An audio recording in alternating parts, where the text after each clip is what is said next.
The United States of America is currently fighting 5 wars at the same time. A military war in Ukraine that has cost over $134 billion. A shooting war against Iran that is disrupting 20% of the world's oil supply. A trade war with China, the world's second-largest economy. A tariff war against its own allies, including Canada, Europe, and Japan. And a legal war against its own Supreme Court over whether the president even has the authority to do any of this. 5 wars. And the strangest part is that the country is losing the only one that actually matters. Welcome back to Professor Ashford. This is the channel where we follow the money behind the wars, the empires, and the power plays that reshape our world. And today, we are going to do something different. We are not going to look at one conflict in isolation.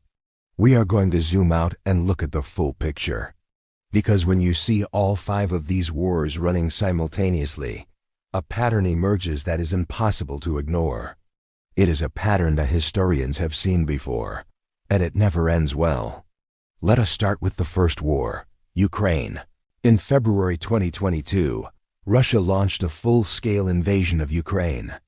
The United States responded by becoming Ukraine's largest single-country donor, committing approximately $134 billion in military, financial, and humanitarian aid between 2022 and mid-2025.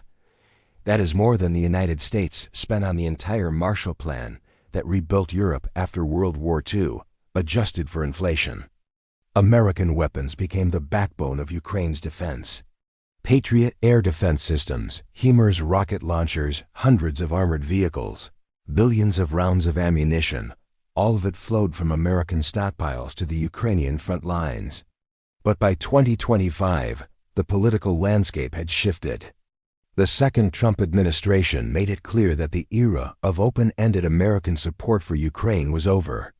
Military aid was sharply reduced. The 2026 defense bill allocated just $400 million for new Ukraine assistance, compared to nearly $14 billion the year before. The administration suspended weapons deliveries, redirected munitions originally contracted for Ukraine to Israel, and American forces in the Middle East, and stepped back from leading the international coalition that had been coordinating Ukraine's defense. The war in Ukraine did not end. It simply became someone else's problem. Europe was told to pick up the tab. NATO allies were expected to fund American weapons for Ukraine, while the United States focused its attention elsewhere. The cost of 4 years of war had already been paid, but the strategic objective, stopping Russian expansion and deterring future aggression, remained unresolved. The war entered its 5th year with no peace deal in sight, despite months of diplomatic efforts. And then came the second war. On February 28, 2026, the United States and Israel launched joint airstrikes against Iran. This was not a limited operation. The strikes targeted military infrastructure, nuclear facilities, and government leadership across multiple Iranian cities.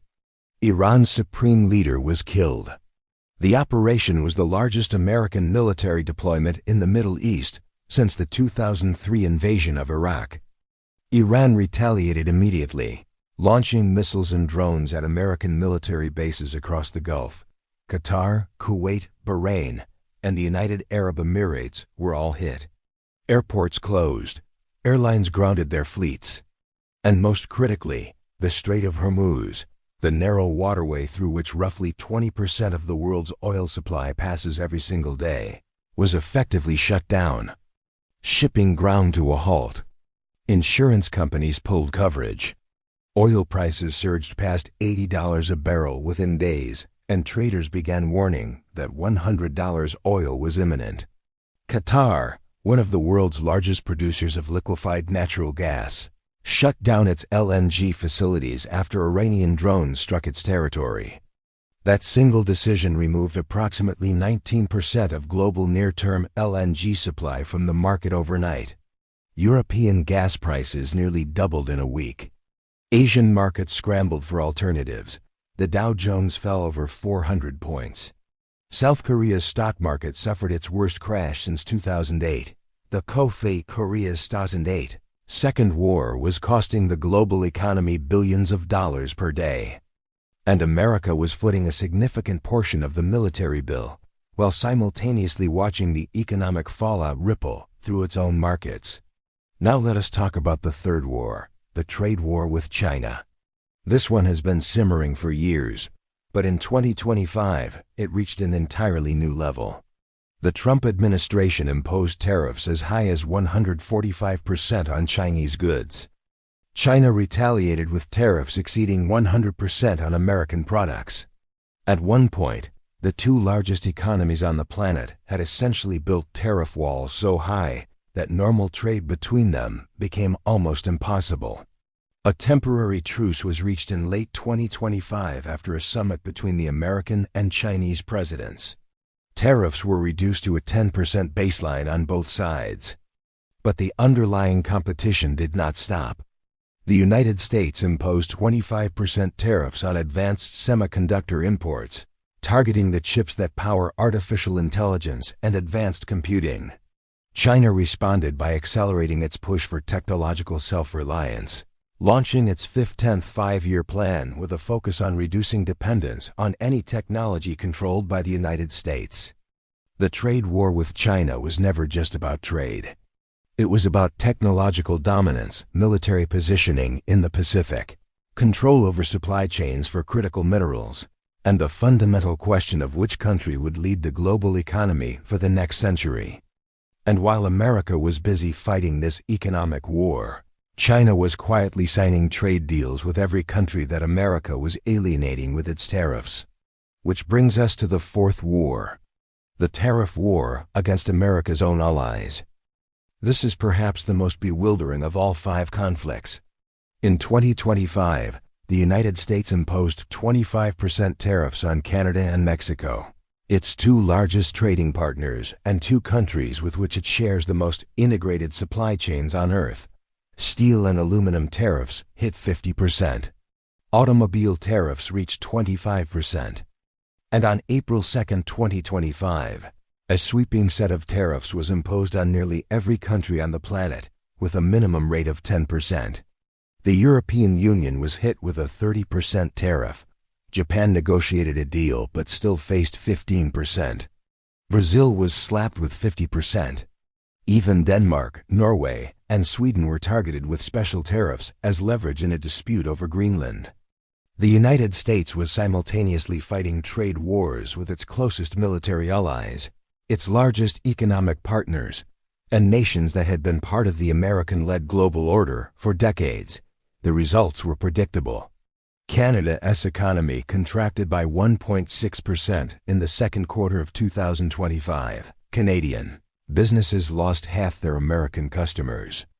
The Canadian Prime Minister declared that the 80-year era of integration with the United States was finished. European leaders accelerated plans for defense autonomy and energy independence, explicitly citing the lesson that Europe could not swap dependence on Russian pipelines for dependence on American economic goodwill.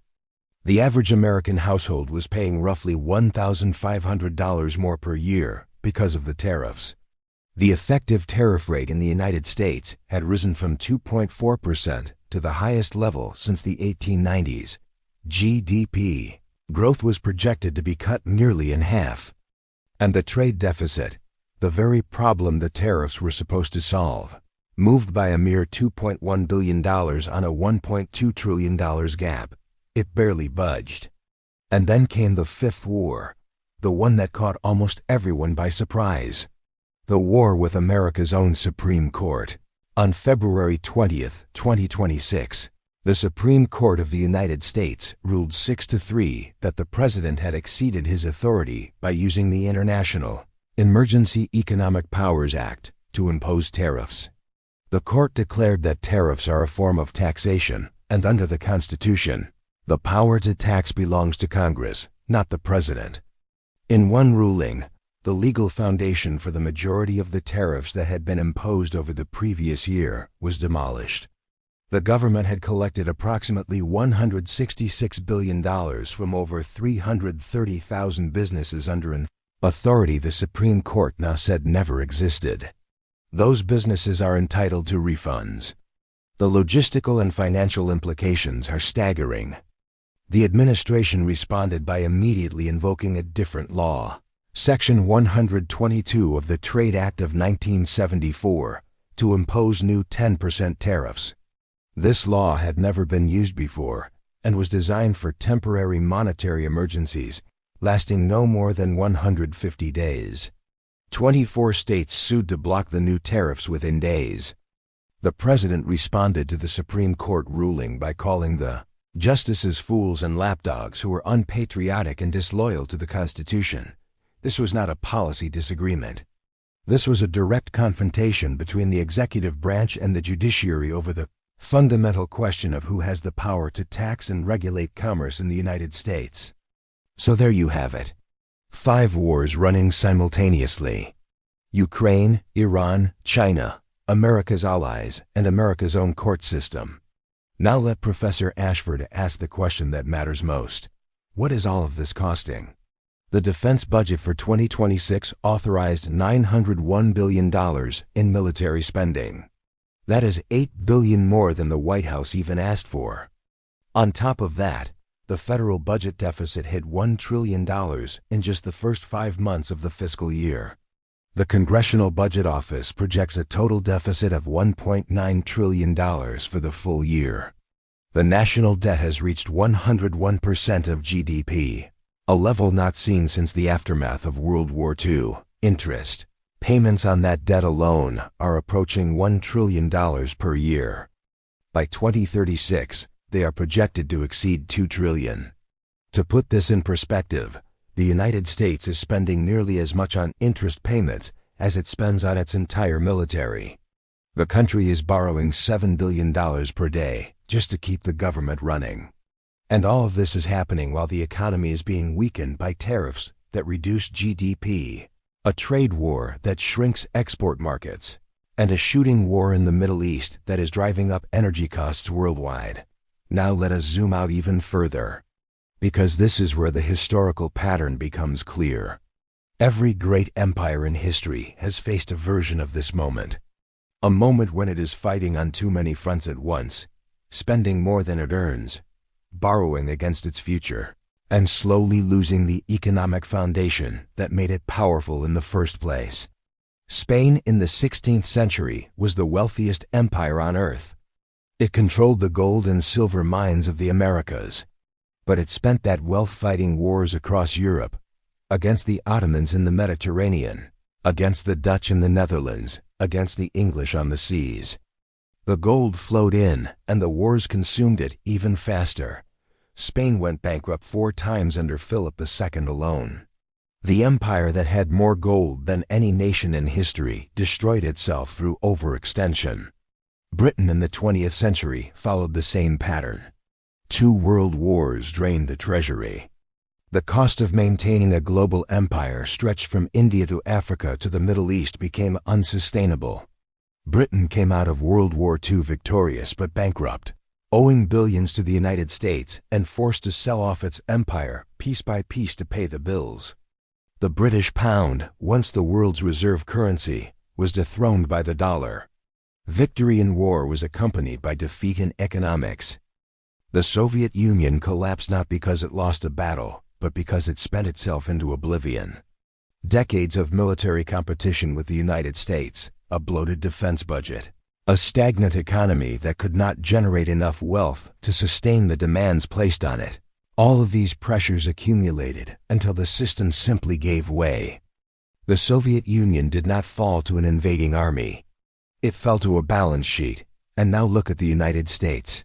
A $901 billion defense budget, a $1.9 trillion annual deficit, a national debt exceeding 100% of GDP, interest payments approaching $1 trillion a year, military operations spanning 2 active theaters of conflict, trade wars on every continent, a domestic legal crisis over the constitutional limits of executive power, and an economy whose growth is being systematically slowed by the very policies designed to strengthen it. The numbers do not lie. And the numbers say that the United States is stretched thinner today than at any point since the end of World War II, not because of any single war, but because of all of them at once. Each war individually might be manageable, but 5 simultaneous conflicts, military, economic, diplomatic, and constitutional, create a compound effect that is far greater than the sum of its parts. The military wars drain the treasury. The trade wars slow the economy and alienate the allies who once shared the burden. The legal war creates uncertainty that freezes business investment. And the deficit keeps growing, funded by borrowed money at interest rates that will compound the problem for decades to come. The only war that truly matters, the economic war, is the one where the trend lines look worst. Because military power ultimately depends on economic power. You cannot project force globally if you cannot pay for it. You cannot maintain alliances if you are tariffing your allies. You cannot fund innovation if your economy is shrinking. And you cannot service a $36 trillion national debt if your growth rate keeps falling. This is not about who is right or wrong politically. This is about arithmetic. And the arithmetic of empire is unforgiving. History is filled with nations that believed they were too powerful to fail, too wealthy to go broke, too dominant to decline. Every single one of them was wrong. Not because they lacked strength, but because they used that strength in too many places at once, against too many opponents for too long, until the economic foundation that supported everything else simply eroded away. The United States still has the largest economy on Earth. It still has the strongest military. It still holds the world's reserve currency. These are extraordinary advantages. But advantages are not guarantees. They are assets that can be spent wisely or squandered. And the pace at which they are currently being deployed on 5 fronts simultaneously is historically unprecedented for a nation that is also running a $1.9 trillion annual deficit. The question is not whether America is powerful. It is. The question is whether power spent in 5 directions at once is power well spent, or whether it is the kind of imperial overstretch that has brought down every great power that came before. Thank you for watching. If this video helped you see the bigger picture behind the headlines, subscribe to Professor Ashford and turn on notifications so you never miss a class. And if you want to go deeper into how empires have destroyed themselves throughout history, check out the videos linked on screen right now.